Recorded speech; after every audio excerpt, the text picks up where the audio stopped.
অমল মানে যাতে কোনো মল নেই। মল মানে নোংরা বা আবর্জনা। সেই আবর্জনাটা কি? আবর্জনাটা হচ্ছে জড় জগতের প্রতি আসক্তি। এই জড় জগতের প্রতি আসক্তিটাই হচ্ছে মল।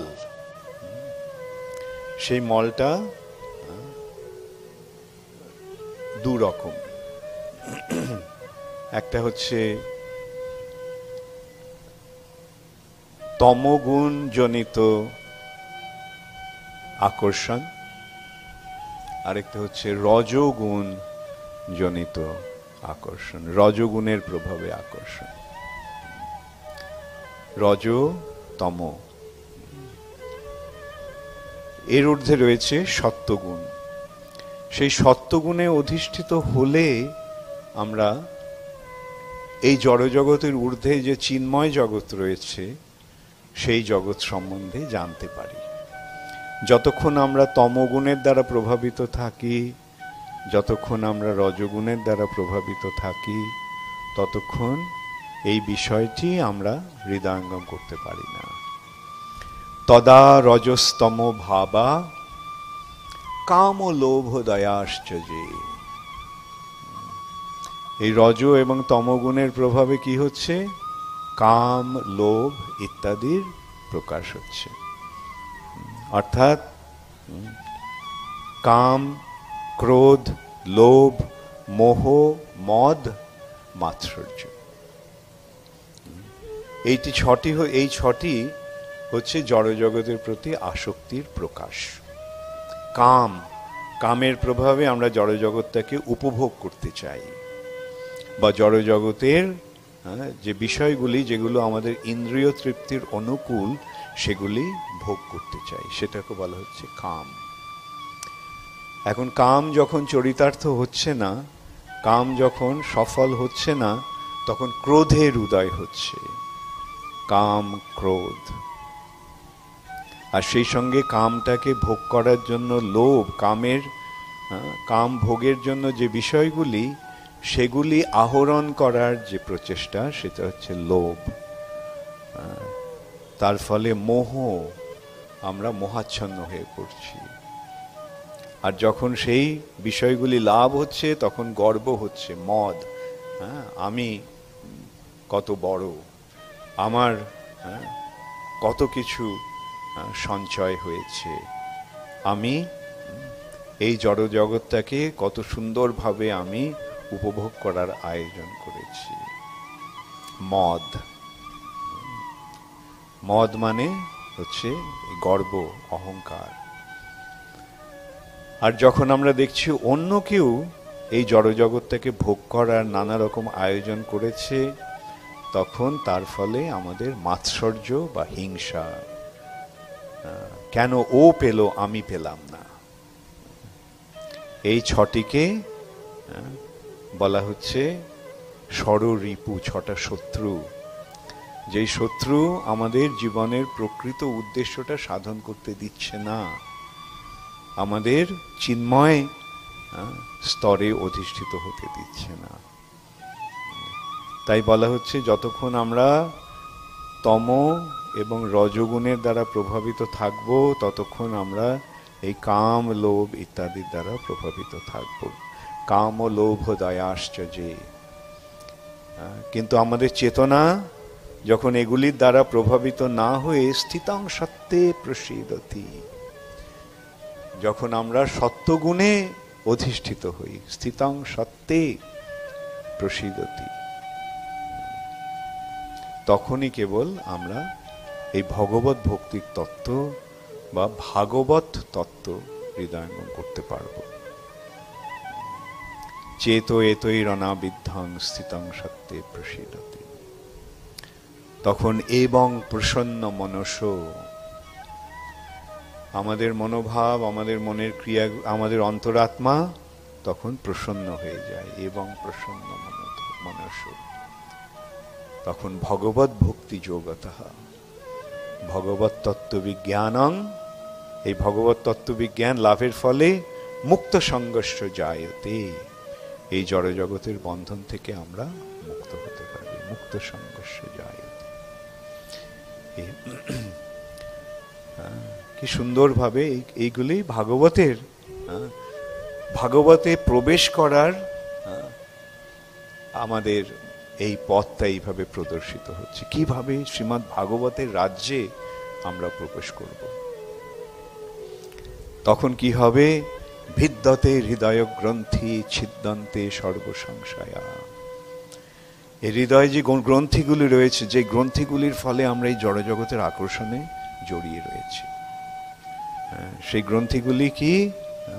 এই জড়জগতের প্রতি যে সম্পর্কে স্থাপন হচ্ছে, স্ত্রী পুত্র পতি পত্নী পিতা মাতা বন্ধু বান্ধব, এদের প্রতি যে আকর্ষণ, যেটাকে বলা হচ্ছে মমতা। মমতা, এরা আমার, মমতা। আমার পিতা, আমার মাতা, আমার ভাই, আমার বোন, আমার পত্নী, আমার পতি, আমার পুত্র, আমার কন্যা, এই যে আমার, এই যে সেই আমার ভাবনাটি হচ্ছে মমতা, মমত্ব, আমার, মমতা। এইগুলি হচ্ছে হৃদয় গ্রন্থি। কিন্তু যখন আমরা শ্রীমদ্ ভাগবতকে, ভগবত তত্ত্ববিজ্ঞান যখন আমরা জানতে পারছি, তখন ভিদ্যতে হৃদয় গ্রন্থি, সেই সমস্ত গ্রন্থিগুলি কেটে যাচ্ছে, জড়জগতের আসক্তিগুলি থেকে আমরা মুক্ত হয়ে যাচ্ছি। কে আমার, আমি কার, কতদিন থাকবে আমাদের এই সম্পর্ক?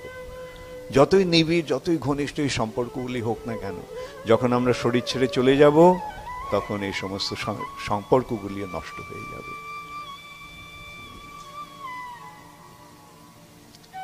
ছিদ্যন্তে সর্বসংশয়া, এবং সমস্ত সংশয় তখন দূর হয়ে যাবে, আর কোনো সংশয় থাকবে না তখন। এখন এইটি হচ্ছে ভগবত ভক্তির পথে অগ্রসর হওয়ার উপায়, এবং এইটি হচ্ছে ভগবত ভক্তির অনুশীলনের ফল। এই ভগবত ভক্তির তত্ত্ব দান করার জন্যই, এই ভগবত ভক্তি দান করার জন্যই শ্রীকৃষ্ণ এসেছেন শ্রীকৃষ্ণ চৈতন্য মহাপ্রভু রূপে। কৃষ্ণ নিজে ভক্তি দান করেন না, কৃষ্ণ তার ভক্তের মাধ্যমে ভক্তি দান করেন। তাই যখন এই ভক্তি প্রদান করার প্রয়োজন হলো, তখন কৃষ্ণ ভক্ত রূপে এলেন, ভগবান রূপে এলেন না। ভগবান রূপে এসে তিনি ভক্তি দান করেন না। ভগবান রূপে এসে তিনি তার ভক্তের প্রেম আস্বাদন করেন, নিজে আস্বাদন করেন। কিন্তু যখন এই দান করার যখন প্রয়োজন হলো, তখন তিনি ভক্ত রূপে এলেন। নমো মহাবদান্নায় কৃষ্ণ প্রেম প্রদায়তে কৃষ্ণায় কৃষ্ণ চৈতন্য নামনে গৌরত্তিষে নমঃ। মহাবদান্য, যা ভগবান কখনো দান করেন না, সেই বস্তুটি দান করার জন্য ভগবান এসছেন। কিভাবে? কৃষ্ণায়, শ্রীকৃষ্ণ স্বয়ং কৃষ্ণ চৈতন্য নামনে, শ্রীকৃষ্ণ চৈতন্য মহাপ্রভু রূপে এইভাবে এসে তিনি কৃষ্ণ ভক্তি দান করছেন। তিনি কিভাবে দান করছেন? বিশেষ করে তিনি আবার নিত্যানন্দ প্রভুর মাধ্যমে দান করছেন। তাই হেন নিতাই বিনে ভাই রাধা কৃষ্ণ পাইতে নাই। এই যে রাধা কৃষ্ণের যে কৃষ্ণ প্রেম, যা রাধা কৃষ্ণ একত্রিত হয়ে শ্রীকৃষ্ণ চৈতন্য মহাপ্রভু রূপে এসে দান করতে এসেছেন, সেটি নিত্যানন্দ প্রভুর কৃপা ছাড়া লাভ হয় না। হেন নিতাই বিনে ভাই রাধা কৃষ্ণ পাইতে নাই। রাধা কৃষ্ণকে পাওয়া যাবে না, কৃষ্ণ প্রেম লাভ করা যাবে না। সরাসরিভাবে চৈতন্য মহাপ্রভুর কাছে গেলেও আমরা সেটা পাবো না, সেটা ভায়া মিডিয়াম যেতে হবে, নিত্যানন্দ প্রভু।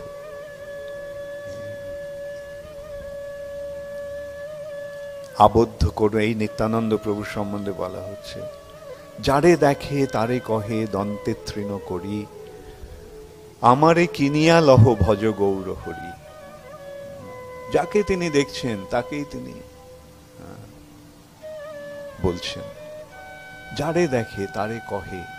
কিভাবে? অত্যন্ত বিনম্রভাবে, দন্তে তৃণ করি, অত্যন্ত বিনম্র। ভগবান স্বয়ং বিনীতভাবে, ভগবানের অবতার বলরাম এসেছেন নিত্যানন্দ প্রভু রূপে।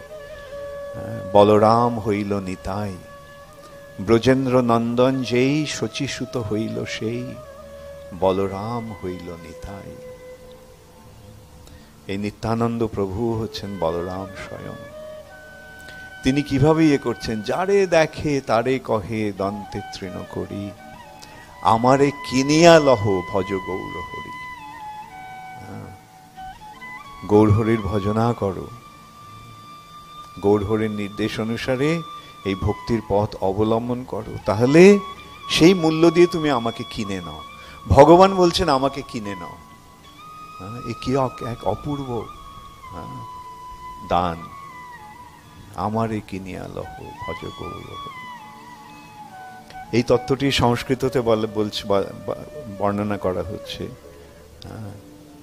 যে নিত্যানন্দ প্রভু বলছেন, যথেষ্টং রে ভ্রাত কুরু হরিহরির ধান মনীষম, তত ব সংসার আমবুধি তরণ দায় মই লাগে।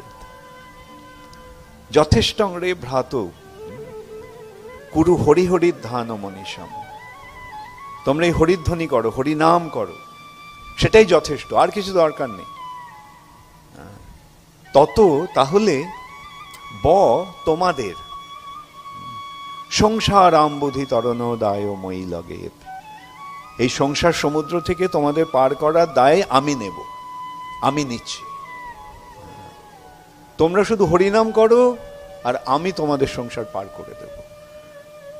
কি অপূর্ব এক সুযোগ তিনি আমাদের তুলে ধরছেন আমাদের কাছে। কুরু হরিহরির ধান মনীষম, তত ব সংসার আমবুধি তরণ দায় মই লাগে। ইদং বাহুস্ফটৈ রটতি রটয়ঞ্জ প্রতিগৃহণ। এইভাবে দুহাত তুলে এই হরে নাম হরে কৃষ্ণ মহামন্ত্র কীর্তন করতে করতে নিত্যানন্দ প্রভু ঘরে ঘরে যাচ্ছেন। প্রতিগৃহং, প্রতিটি গৃহে তিনি গিয়ে এইভাবে সকলকে আবেদন করছেন, কুরু হরিহরির ধান মনীষম, তত ব সংসার আমবুধি তরণ দায় মই লাগে। ইদং বাহুস্ফটৈ রটতি রটয়ঞ্জ প্রতিগৃহণ, ভজে নিত্যানন্দং ভজন তরু কন্দং নিরবধি।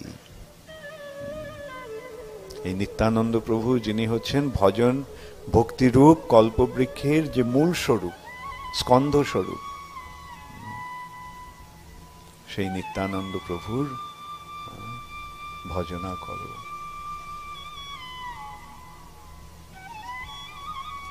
সেই জন্য বলা হচ্ছে যে চৈতন্য চন্দ্রের দয়া করহ বিচার, বিচার করিলে চিত্তে পাবে চমৎকার।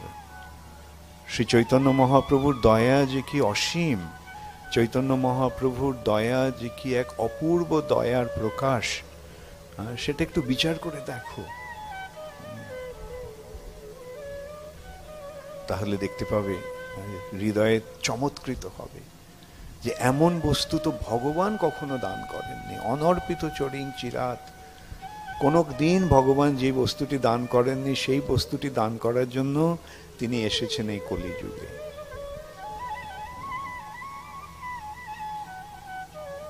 এখন যারা ভগবানের এই কৃপা গ্রহণ করবে তাদের জীবন সার্থক। এই কলিযুগের এটি একটা বৈশিষ্ট্য। একদিকে এটা সবচাইতে জঘন্য যুগ, চারটি যুগের মধ্যে সবচাইতে নিকৃষ্ট, সবচাইতে জঘন্য হচ্ছে এই কলিযুগ। সত্য, ত্রেতা, দাপর, কলি। আর এই যুগটা হচ্ছে পাপের সমুদ্র, কলের দোষে নিধে রাজন। এটা একটা পাপের সমুদ্র, কিন্তু অস্তি হি এক মহান গুণ। কিন্তু এই কলিযুগের একটা মহান গুণ রয়েছে, সেই গুণটি কি? কীর্তনাদেব কৃষ্ণস্য মুক্ত সঙ্গ পরম ব্রজেত।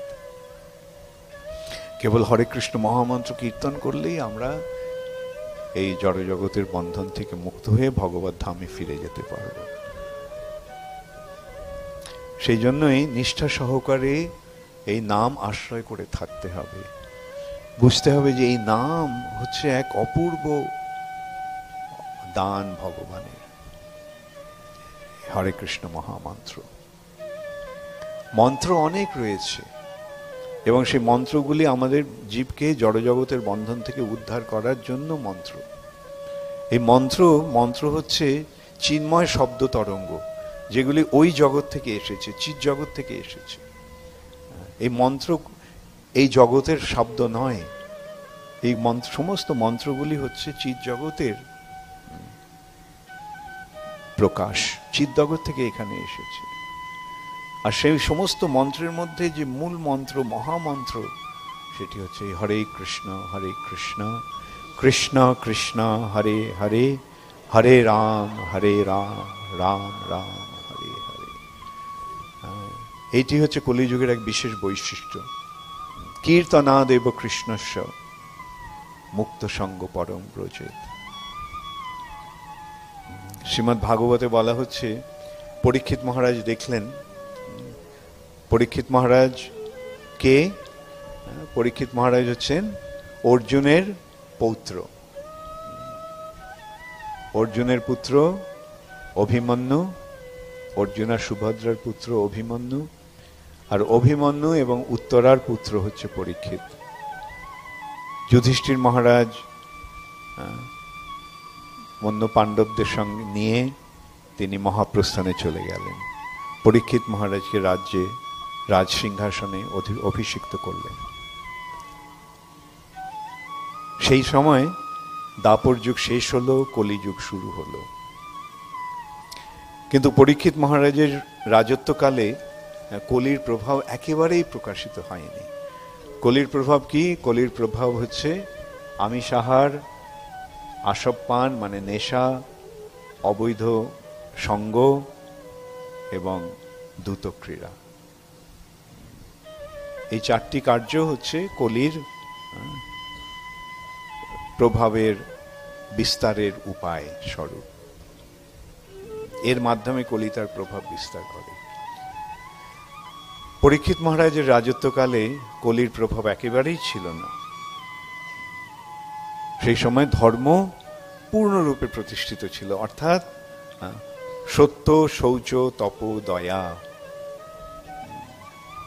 এই চারটি একেবারে ধর্মের এই চারটি স্তম্ভ একেবারে অটুট ছিল।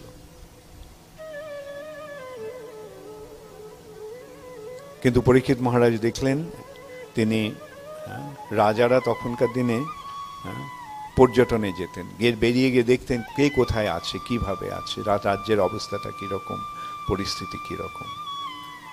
তিনি যখন তার রাজ্যের পরিস্থিতি পর্যবেক্ষণ করতে গেছেন, তখন তিনি দেখলেন যে একটা শূদ্র রাজবেশ ধারণ করে, রাজবেশ পরে সে গাভীকে এবং বৃষকে বৃষের ওপর অত্যাচার করছে। এখন এই যে গাভীর ওপরে নির্যাতন, এটা বৈদিক সংস্কৃতিতে সবচেয়ে জঘন্যতম অপরাধ। গাভী নির্যাতন, গোহত্যা এবং বৃষ। গাভী হচ্ছে এই পৃথিবীর রূপে তার প্রকাশ, পৃথিবীর প্রকৃত প্রকাশ হচ্ছে গাভী। সেই পৃথিবী যেমন সব কিছু অনায়াসে দান করে, মা যেমন তার সন্তানকে সব কিছু দান করে, গাভী সেইভাবে সব কিছু দান করছে। আমাদের থেকে কিচ্ছু নিচ্ছে না, কেবল একটু ঘাস খাচ্ছে। আর দিচ্ছে কি? সবচেয়ে মূল্যবান সম্পদ দুধ। দুধ কেবল দুধ নয়, দুধ হচ্ছে অমৃত। এই সম্বন্ধে একটা কাহিনী আছে। এক সময় আকবর, মুঘল সম্রাট আকবর, তার মন্ত্রী বীরবলকে জিজ্ঞাসা করেছিলেন, বীরবল কোন দুধটা সবচাইতে ভালো, কোন দুধটা, কোন পশুর দুধটা সবচাইতে ভালো? বীরবল বলেছিল মোষের দুধ। আকবর অবাক হয়ে গেছে, মোষের দুধ কেন? আমি তো জানতাম যে গরুর দুধটাই হচ্ছে সর্বশ্রেষ্ঠ। বীরবল উত্তর দিয়েছিল, গরুর দুধ দুধ নয়, গরুর দুধ তো অমৃত।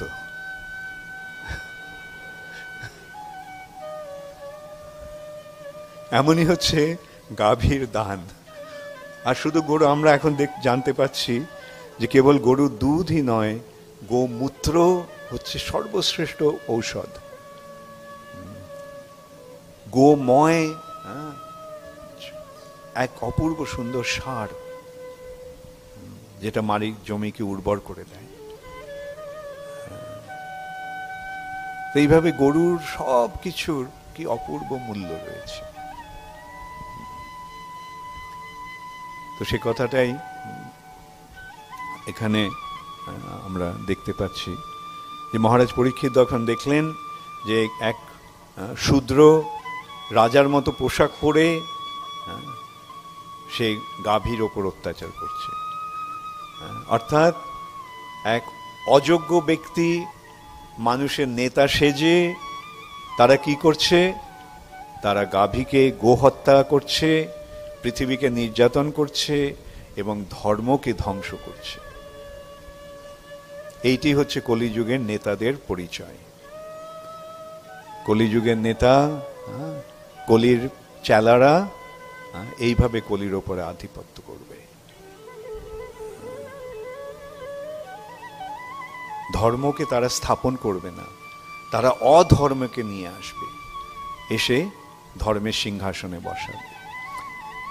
কৃষ্ণ আসেন ধর্ম সংস্থাপন করার জন্য, আর কলি আসে অধর্মকে স্থাপন করার জন্য। তাই কলির আরেকটা নাম হচ্ছে অধর্ম বন্ধু। অধর্মের বন্ধু হচ্ছে কলি, সে অধর্মকে এই যুগের রাজ সিংহাসনে বসাবে বা বসাচ্ছে। এবং তার ফলে কি হচ্ছে আমরা দেখতে পাচ্ছি আজকে পৃথিবীর সর্বত্রই কি হচ্ছে, সর্বত্রই মাংসাহার, নেশা, সব রকমের জঘন্য নেশা, বেশ্যাবৃত্তি, জুয়া পাশা ইত্যাদি খেলার প্রবণতা, এগুলি প্রচন্ডভাবে বেড়ে গেছে। আমেরিকা, ফ্রান্স, এই সমস্ত জায়গাগুলিতে শহর গড়ে উঠেছে এই পাপ কার্যগুলি করার জন্য। সেখানে যাওয়ার উদ্দেশ্য হচ্ছে এই পাপ কাজগুলি করা, জুয়া খেলা, বেশ্যাবৃত্তি, সুযোগ নেওয়া, আমিষ আহার করা এবং নেশা করা। তো সেই ব্যক্তিটিকে দেখে পরীক্ষিত মহারাজ তৎক্ষণাৎ তার তরবারি উন্মুক্ত করে তাকে তার শিরশ্ছেদ করতে উদ্যত হলেন। কলি সেই ব্যক্তিটিকে, যে শূদ্র রাজবেশ ধারণ করে গো এবং বৃষের ওপর অত্যাচার করছে, গাভী এবং বৃষের ওপর অত্যাচার করছে, সে হচ্ছে কলি স্বয়ং। সে কলি তখন প্রাণ ভিক্ষা চাইল, প্রাণে মারবেন না, আমাকে ক্ষমা করুন, অপরাধ হয়ে গেছে।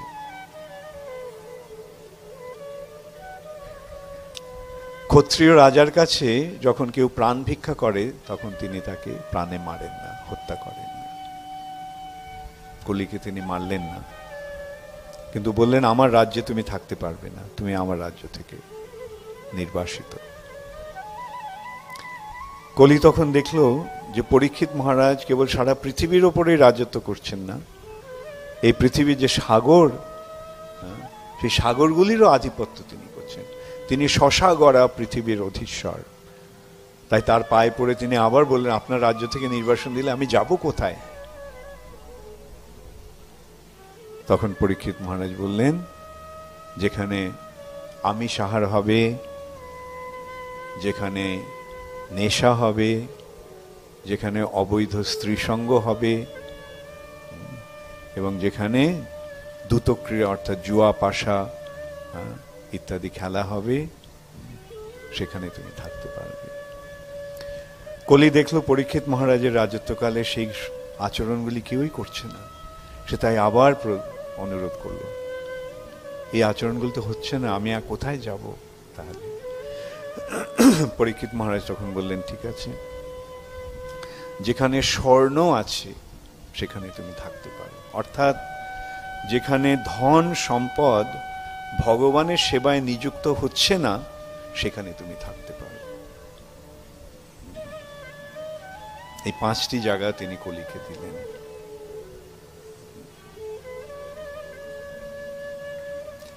এই সূত্রে শ্রীমদ্ ভাগবতে আলোচনা হচ্ছে যে পরীক্ষিত মহারাজ জানতেন কলির প্রভাব কি হবে, তা সত্ত্বেও তিনি কেন তাকে প্রাণে বধ করলেন না? তিনি কেন তাকে হত্যা না করে তাকে জীবিত থাকতে দিলেন? সেই সূত্রে বলা হচ্ছে যে পরীক্ষিত মহারাজ দেখলেন যে কলিযুগ যদিও সবচেয়ে অধঃপতিত যুগ, একটা অত্যন্ত জঘন্য যুগ, এই যুগটা পাপের সমুদ্র, কিন্তু এর একটা মহান গুণ রয়েছে। সেই গুণটি হচ্ছে কেবল ভগবানের নাম কীর্তন করার ফলে সকলে এই জড়জগতের বন্ধন থেকে মুক্ত হতে পারে। সেই জন্য তিনি কলিকে প্রাণে বধ করলেন না, কলিকে থাকতে দিলেন, থাকো, হ্যাঁ, এই যুগের ওপর তুমি আধিপত্য করো। আমি জানি তোমার প্রভাবে নানা রকম অন্যায় আচরণ হবে, নানা রকম অসুবিধা হবে, কিন্তু এই যুগের একটা মস্ত গুণ রয়েছে, সেই গুণটি হচ্ছে কীর্তনাদেব কৃষ্ণস্য মুক্ত সঙ্গ পরম ব্রজে। কেবল ভগবানের নাম কীর্তন করার ফলে আমরা এই জড়জগতের বন্ধন থেকে মুক্ত হতে পারব। তো এইটি হচ্ছে কলিযুগের বৈশিষ্ট্য। একদিক দিয়ে এটা পাপের সমুদ্র, সবাই এই পাপের সমুদ্রে ডুবে আছে এই যুগে, পাপ না করতে চাইলেও আমরা পাপে লিপ্ত হয়ে পড়ছি। কিন্তু আরেকটা দিক দিয়ে একটা মহান গুণ, যে কেবল ভগবানের শ্রীপাদপদ্মের আশ্রয় অবলম্বন করলে, মহাপ্রভুর প্রদর্শিত এই ভক্তির পথ অবলম্বন করলে অনায়াসে আমরা এই জগতের বন্ধন থেকে মুক্ত হয়ে যেতে পারবো। শুধু মুক্তই হতে পারবো না, আমরা ভগবত ভক্তি চরম সীমায় পৌঁছতে পারবো, ব্রজ প্রেম লাভ করতে পারবো। অতএব আমাদের এই যে সুযোগ যেটি মহাপ্রভু করে গেছেন, তার পূর্ণ সদ্ব্যবহার করতে হবে, তাহলে আমাদের জীবন সার্থক হবে। এই কলিযুগে মনুষ্য জন্ম লাভ আমাদের সফল হবে। বিশেষ করে এখন যখন এই মহাপ্রভুর প্রদর্শিত যে পন্থাটি, মহাপ্রভুর এই যে মহাবদান্য দান, যেটি মহাপ্রভুর কৃপায় শিল প্রভুপাদ এসে সারা জগতে, সারা পৃথিবীতে প্রচার করেছেন। কেবল ভারতবর্ষেই নয়, কেবল বঙ্গভূমিতেই নয়, আজকে শিল প্রভুপাদের কৃপার প্রভাবে পৃথিবীর সর্বত্র এই কৃষ্ণ ভক্তির প্রচার হচ্ছে। নানা রকম বাধা বিপত্তি আসছে, বাধা বিপত্তিগুলো আসছে, এটা স্বাভাবিক। কলিযুগে অপ্রতিহতভাবে এই ভক্তির অনুশীলন হবে না, কিন্তু বাধা বিপত্তিগুলো কি করছে? বাধা বিপত্তিগুলো আরো আমাদের ভক্তিকে আরো বেশি উদ্বুদ্ধ করছে, অনুপ্রাণিত করছে। সেই সূত্রে বাধাগুলি যেন আসছে আমাদেরকে আরো বেশি করে প্রভাবিত করার জন্য, অনুপ্রাণিত করার জন্য, বলবান করার জন্য এই পথে। সুতরাং বাধা বিপত্তিগুলি আমাদেরকে, আমাদের ভক্তিকে যেন কখনো প্রতিহত না করে, ভক্তিকে বাধা না দেয়, পক্ষান্তরে এই ভক্তিকে আমরা যেন আরো বেশি করে অনুপ্রাণিত করে, আরো বেশি করে উদ্বুদ্ধ করে। এই সূত্রে বলা হচ্ছে যে ইংরেজিতে একটা কথা আছে, স্টাম্বলিং ব্লক, মানে একটা অনতিক্রম্য বাধা, এই বাধাগুলি যখন আসে তখন মনে হয় যেন অতিক্রম করা অসম্ভব, অনতিক্রম্য, স্টাম্বলিং ব্লক। কিন্তু কালক্রমে কি হচ্ছে, এটা স্টেপিং স্টোন হয়ে যাচ্ছে। ইংরেজিতে আরেকটা কথা আছে, stepping stone, stumbling blocks becoming stepping stone. আসছে যখন, তখন মনে হচ্ছে যে এটা কি প্রচন্ড বাধা, এটা তো অতিক্রম করতে পারবো না, হায় হায় আমার হয়তো সব শেষ হয়ে গেল। কিন্তু যখন আমরা ভক্তির পথ থেকে অবলম্বন করে থাকছি, তখন কি দেখতে পাচ্ছি যে না, এটা যেন অগ্রসর হওয়ার একটা পাথরের ওপর, যেমন জলে পাথরের ওপর পা দিয়ে আমরা অতিক্রম করি, সেই জলটাকে অতিক্রম করার মতো একটা যেন পাথর, যার উপরে ভর করে যাতে পা দিয়ে আমরা সেটাকে অতিক্রম করতে পারছি। এইভাবে ভগবান কৃপা করেন। এমন নয় যে আমরাই কেবল ভগবানকে ডাকছি আর ভগবান কিছু শুনছেন না। না, আমরা যখন এই হরিনাম করছি ভগবান শুনছেন। কেন শুনবেন না? তিনি তো আমাদের হৃদয়ে বসে রয়েছেন। যিনি আমাদের হৃদয়ে রয়েছেন, আমরা কি করছি সেটা তিনি দেখবেন না? তিনি দেখতে পাচ্ছেন না? এবং যখন ঐকান্তিকভাবে আমরা তার কাছে এগোবার, তার কাছে যাওয়ার, তার সেবা করার চেষ্টা করছি, তখন কি তিনি আমাদের সাহায্য করবেন না? নিশ্চয়ই করবেন। সেই জন্য যতই বাধা বিপত্তি আসুক, আমরা তাতে প্রতিহত হব না, আমরা তাতে বাধা প্রাপ্ত হব না, আমরা এগিয়ে যাব। যত বেশি করে বাধা আসবে, আমরা তত বেশি করে বলবান হয়ে উঠব। যত বাধা আসবে, আমাদের ভক্তি তত বেশি করে দৃঢ়তা লাভ করবে, বিশ্বাস প্রাপ্ত হবে। এইভাবে আমাদের এই পথে এগোতে হবে। আমাদের সবসময় মনে রাখতে হবে যে শিল প্রভুপাদ এই ইসকনে স্থাপনা করেছেন একটা বিশেষ উদ্দেশ্য সাধনের জন্য। সেই উদ্দেশ্যটা কি? সেই উদ্দেশ্যটা হচ্ছে আমাদেরকে কৃষ্ণ প্রেম দান করার জন্য, এবং আমাদের ভক্তি জীবন যাতে অক্ষুণ্ণ থাকে, সেই জন্য শিল প্রভুপাদ এই ইসকন সংস্থা স্থাপন করেছেন, যার আশ্রয় থেকে আমরা অনায়াসে ভক্তি জীবন অনুশীলন করতে পারব। এবং এই ইসকনের আশ্রয়ে যখন আমরা থাকছি, তখন দেখছি যে কত সহজে আমরা ভক্তি জীবন অবলম্বন করতে পারছি। ইসকনের প্রভাবে সর্বত্র কৃষ্ণ ভক্তির প্রচার হচ্ছে। যারা ভক্তির পথ গ্রহণ করছে, ইসকন তাদেরকে আশ্রয় দিচ্ছে, এবং এই ইসকনের আশ্রয়ে অন্যান্য ভক্তদের সান্নিধ্য লাভ করতে পারছি, সাধু সঙ্গ হচ্ছে।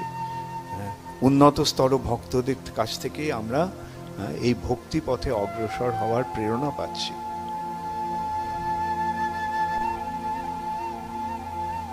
আমরা যেন কখনো না মনে করি যে ইসকন একটা জায়গা যেখানে আমরা আসি রবিবারে একটু মেলামেশা করার জন্য, যেমন মানুষ ক্লাবে যায়। ইসকন একটা ক্লাব নয়, ইসকন হচ্ছে একটা আশ্রম।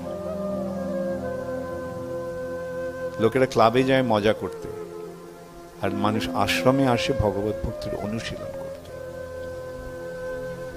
আমরা জানি ভগবত ভক্তির প্রাপ্তির জন্যই যেন এই ইসকনে আমরা অবস্থান করি,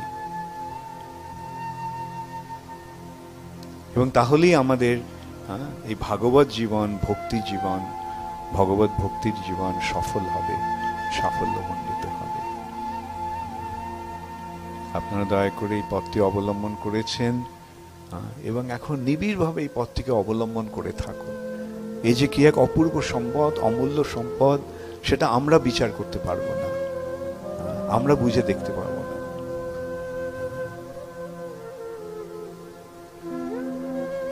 এর ফলে যে একটা কি অসীম লাভ আমাদের হবে। কিরকম লাভ হবে? সেই লাভের ফলে মুক্তি তুচ্ছ হয়ে যাবে। সেই লাভের ফলে রাজ সিংহাসন নগণ্য হয়ে যাবে। এমনকি স্বর্গ সুখ, স্বর্গে ইন্দ্রের পদ্মা পর্যন্ত নগণ্য হয়ে যাবে। বিধি মহেন্দ্র ধৃষ্ণ কিতায়তে, সমস্ত দেবদেবীদের মনে হবে যে এরা সমস্ত কীট পতঙ্গ, এদের স্তর, এদের স্থিতিটা এত নিকৃষ্ট, যেন তার কাছে ভক্ত, এই যে শুদ্ধ ভগবত ভক্তির কাছে তাদের পদগুলি কীটায়তি, কীট পতঙ্গের মতো নগণ্য হয়ে যায়। এমনই হচ্ছে এই অপূর্ব কৃষ্ণ ভক্তি। এই সম্বন্ধে কত সুন্দর সুন্দর দৃষ্টান্ত রয়েছে। আমরা যদি পৃথিবীর সমস্ত সম্পদ একদিকে রাখি আর ভগবত ভক্তির প্রতীক স্বরূপ যদি তুলসীকে আমরা আরেক দিকে রাখি পাল্লার, তাহলে কোন পাল্লাটা ভারী হবে? হ্যাঁ, ভক্তির পাল্লাটা, অর্থাৎ পৃথিবীর সমস্ত সম্পদ ভক্তির কাছে তুচ্ছ হয়ে যায়। এই ভগবত ভক্তি এমনই এক অপূর্ব সম্পদ। আর এই সম্পদটি ভগবান স্বয়ং ভক্ত রূপে এসে, শ্রী চৈতন্য মহাপ্রভু রূপে এসে, নিত্যানন্দ প্রভু রূপে এসে দান করে গেছেন। আর তাদেরই অতি অন্তরঙ্গ, অতি প্রিয় পার্ষদ শিল প্রভুপাদ তা সারা পৃথিবী জুড়ে বিতরণ করেছে। প্রভুপাদ যদি সারা পৃথিবী জুড়ে বিতরণ না করতেন, তাহলে আমরা এই বঙ্গভূমিতে থাকা সত্ত্বেও এই ভক্তির মর্যাদা, মূল্য আমরা নিরূপণ করতে পারতাম না। বিদেশে যেহেতু ভক্তরা কৃষ্ণ ভক্তি অবলম্বন করেছে, তাই ভারতবাসীরা আমরা জেগে উঠেছি। আরে ওখানে গ্রহণ করছে, তাহলে আমাদের তো একটু বিচার করে দেখা উচিত। বিদেশিরা যদি, প্রভুপাদ যদি বিদেশে গিয়ে, আমেরিকায় গিয়ে প্রচার না করতেন, তাহলে এই ভারতবর্ষে কৃষ্ণ ভক্তির প্রচার হতো না। বিদেশ থেকে বিদেশিদের নিয়ে এসে প্রচার করেছেন বলেই আজকে আমরা, আমাদের সোজা কথায় বলতে গেলে টনক নড়েছে, আমাদের টনক নড়েছে। যাই হোক, যেভাবেই লাভ হোক, এই বস্তুটি যে আমরা পেয়েছি সেটাই আমাদের জীবনের এক অমূল্য প্রাপ্তি। এই প্রাপ্তির ফলে আমাদের জীবন সার্থক হয়েছে। এখন আমাদের প্রার্থনা কি? যেন জন্ম জন্মান্তরে আমরা এই পথে থাকতে পারি, এই পথ থেকে যেন আমরা কখনো বঞ্চিত না হই, বিচ্যুত না হই। এই পথটা পেয়ে গেছি, এখন এই পথটিতে যেন আমরা, এই পথটি থেকে যেন আমরা বিচ্যুত না হই। তাহলে একদিন না একদিন আমরা আমাদের লক্ষ্যে পৌঁছতে পারবো। আর সেই লক্ষ্যটি কি? সেই লক্ষ্যটি হচ্ছে গোলক বৃন্দাবন, সেই লক্ষ্যটি হচ্ছে গোলক নবদ্বীপ।